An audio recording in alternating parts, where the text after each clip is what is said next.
Só haverá duas classes. Cada participante é assinalado distintamente ou com o selo do Deus vivo, ou com o sinal da besta, ou de sua imagem. No grande conflito entre a fé e a descrença, todo o mundo cristão estará envolvido. Todos tomarão partido. Aparentemente, alguns talvez não se engajem de um lado ou do outro no conflito. Talvez não pareçam tomar partido contra a verdade, mas não se porão audazmente em campo a favor de Cristo, com receio de perder propriedades ou sofrer opróbrio. Todos estes são incluídos entre os inimigos de Cristo. Ao nos aproximarmos do fim do tempo, a distinção entre os filhos da luz e os filhos das trevas será cada vez mais clara. Eles estarão cada vez mais em desacordo.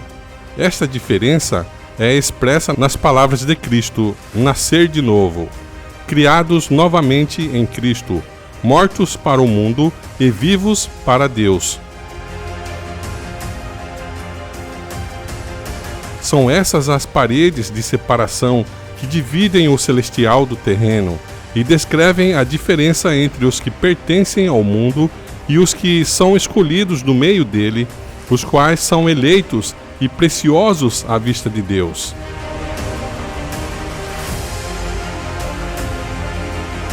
Os que têm sido membros da mesma família são separados.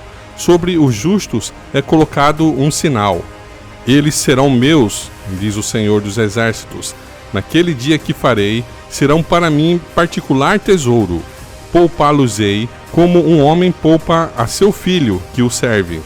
Miqueias 3:17. Os que forem obedientes aos mandamentos de Deus se unirão com o grupo de santos na luz. Entrarão na cidade pelas portas e terão direito à árvore da vida. Esses são tomados.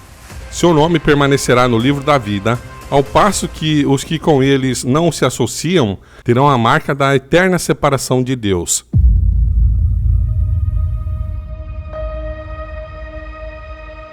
Muitos que não tiveram os privilégios que nós tivemos entrarão no céu antes dos que tiveram grande luz, mas não andaram nela.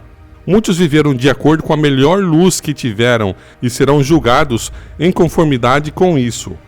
Todos terão de esperar pelo tempo designado, até que as advertências tenham ido a todas as partes do mundo, até que suficiente luz e evidências tenham sido dadas a cada pessoa. Alguns terão menos luz do que outros, mas cada um será julgado de acordo com a luz recebida. Foi-nos concedida grande luz a respeito da lei de Deus. Essa lei é o padrão do caráter. Requer-se agora que o ser humano viva de acordo com ela, e seremos julgados por essa lei no último grande dia.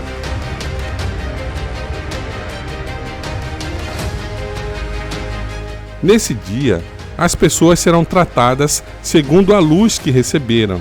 Os que tiveram grande luz e a desprezaram encontram-se em pior situação do que aqueles a quem não foram concedidas tantas vantagens. Eles exaltam a si mesmos, mas não ao Senhor.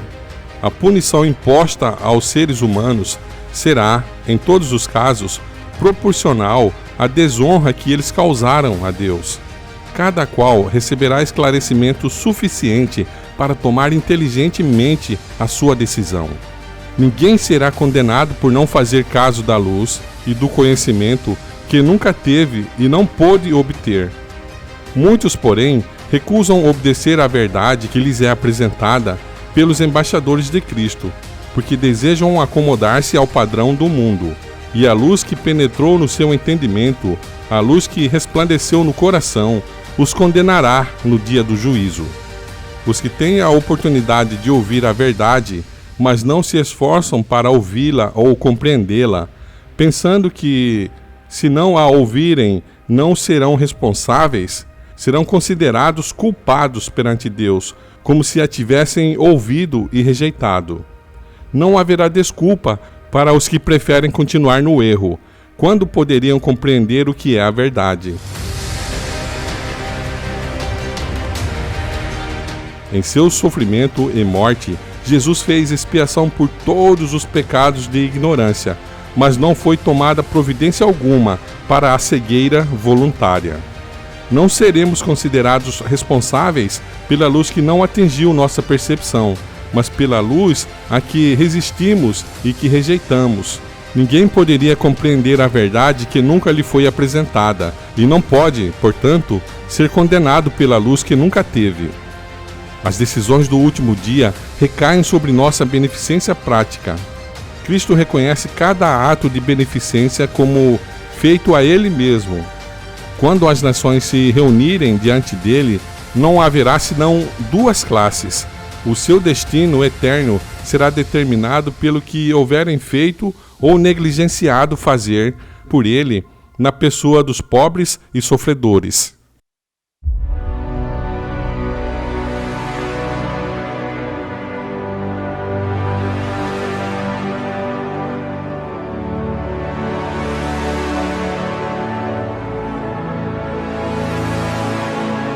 Há entre os gentios pessoas que servem a Deus ignorantemente, a quem a luz nunca foi levada por instrumentos humanos. Entretanto, não perecerão. Apesar de ignorantes da lei escrita de Deus, ouviram sua voz a falar-lhes por meio da natureza e fizeram aquilo que a lei requeria. Suas obras testificam que o Espírito Santo lhes tocou o coração e são reconhecidos como filhos de Deus. Quão surpreendidos e jubilosos ficarão os humildes dentre as nações e dentre os pagãos, de ouvir dos lábios do Salvador: sempre que o fizestes a um destes meus pequeninos irmãos, a mim o fizestes. Mateus 25:40. Quão alegre ficará o coração do infinito amor, quando seus seguidores erguerem para ele o olhar, em surpresa e regozijo, ante suas palavras de aprovação. No dia do juízo, alguns apresentarão esta ou aquela boa ação como pretexto para receberem consideração. Eles dirão: eu montei um negócio para vários jovens, dei dinheiro para fundar hospitais, aliviei as necessidades das viúvas e acolhi os pobres em minha casa. Sim, mas os seus motivos estavam tão contaminados pelo egoísmo que a ação não era agradável à vista do Senhor. Em tudo o que fizeram, o próprio eu foi realçado consideravelmente. É o motivo que dá sentido às nossas ações, assinalando-as com ignomínia ou elevado valor moral.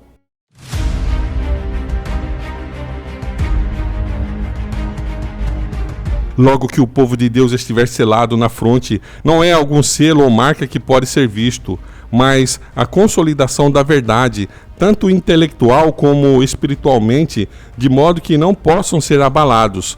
Logo que o povo de Deus estiver selado e preparado para a sacudidura, ela ocorrerá.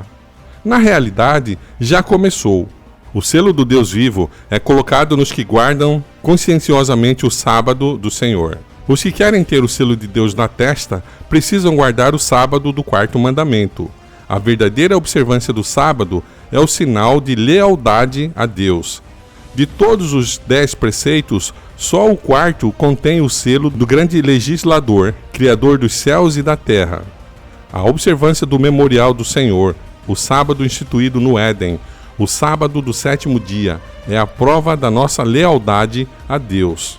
Tão verdadeiramente como foi colocado um sinal sobre as portas das habitações dos hebreus, para proteger o povo contra a ruína geral, será colocado um sinal em cada um dos que pertencem ao povo de Deus. O Senhor declara: também lhes dei os meus sábados, para servirem de sinal entre mim e eles, para que soubessem que eu sou o Senhor, que os santifica. Ezequiel 20:12. O selo do Deus vivo só será colocado nos que se assemelham a Cristo no caráter. Os que hão de receber o selo do Deus vivo e ser protegidos no tempo de angústia devem refletir completamente a imagem de Jesus.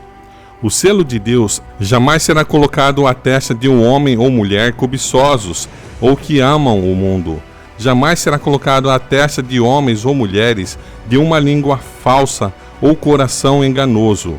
Todos os que recebem o selo devem ser imaculados diante de Deus, candidatos para o céu. O amor exprime-se na obediência, e o amor perfeito lança fora o temor. Os que amam a Deus têm o seu selo na testa e praticam as obras de Deus. Os que vencem o mundo, a carne e o diabo, serão os agraciados que receberão o selo do Deus vivo. Com todas as faculdades que nos foram dadas por Deus, estamos procurando alcançar a medida da estatura de homens e mulheres em Cristo? Estamos buscando sua plenitude, chegando cada vez mais alto, procurando atingir a perfeição de seu caráter? Quando os servos de Deus chegarem a esse ponto, eles serão selados em sua fronte. O anjo relator declarará: feito está. Eles estarão completos naquele a quem pertencem pela criação e pela redenção. Vi que a presente prova do sábado não poderia vir até que a mediação de Cristo no lugar santo terminasse e ele passasse para dentro do segundo véu. Portanto, os cristãos que dormiram antes que a porta fosse aberta no Santíssimo, quando terminou o clamor da meia-noite no 7º mês, em 1844, e que não haviam guardado o verdadeiro sábado, agora repousam em esperança, pois não tiveram a luz e o teste sobre o sábado que nós temos agora, uma vez que a porta foi aberta.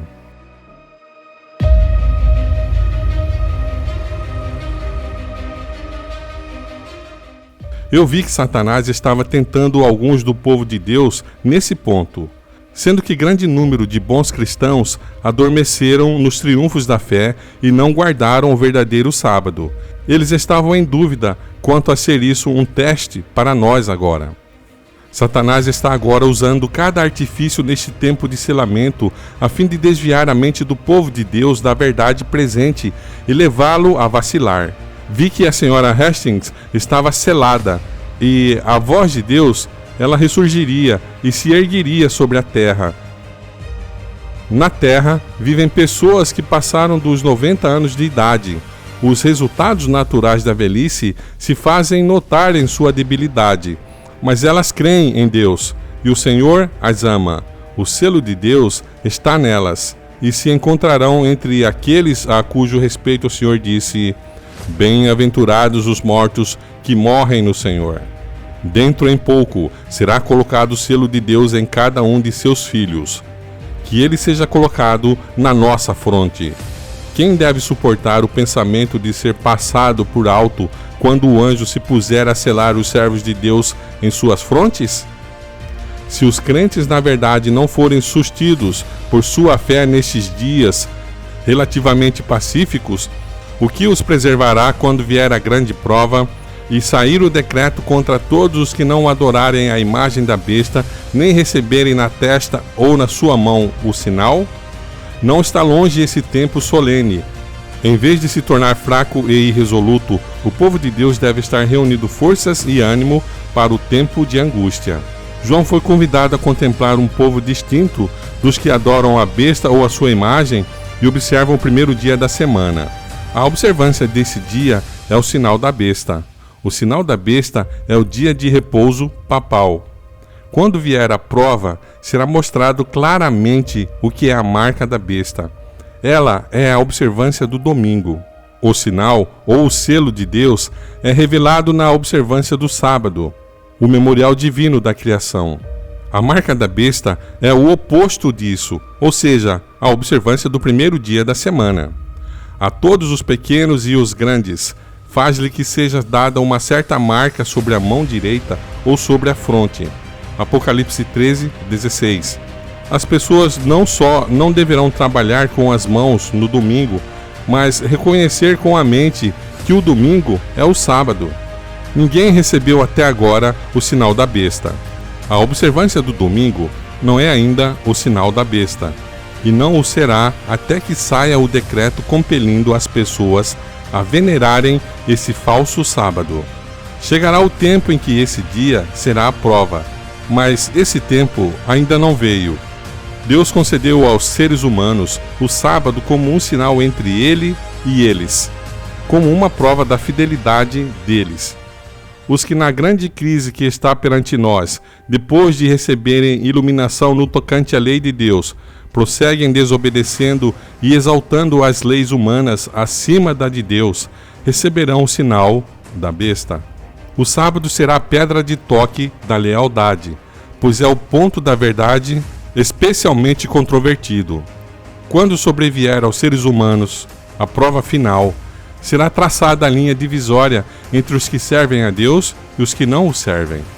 Ao passo que a observância do falso sábado, em conformidade com a lei do Estado, contrária ao quarto mandamento, será uma declaração de fidelidade ao poder que se acha em oposição a Deus, é a guarda do verdadeiro sábado, a observância à lei divina, uma prova de lealdade para com o Criador.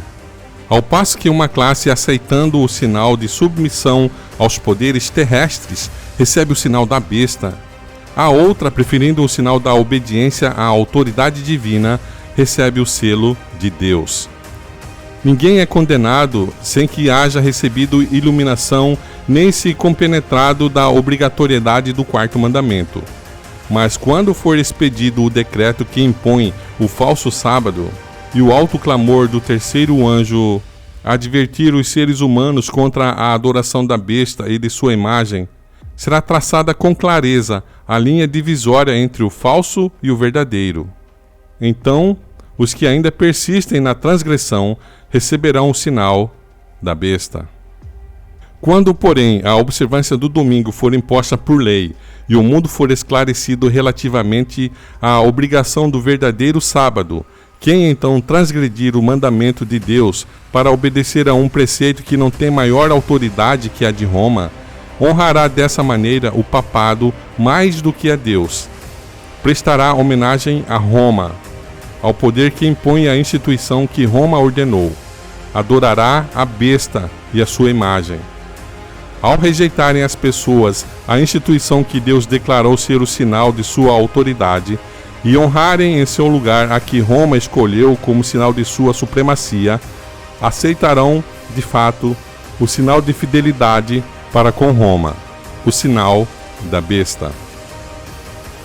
E somente depois que essa situação estiver assim plenamente exposta perante o povo, e este seja levado a optar entre os mandamentos de Deus e o dos homens, é que aqueles que continuarem a transgredir hão de receber o sinal da besta.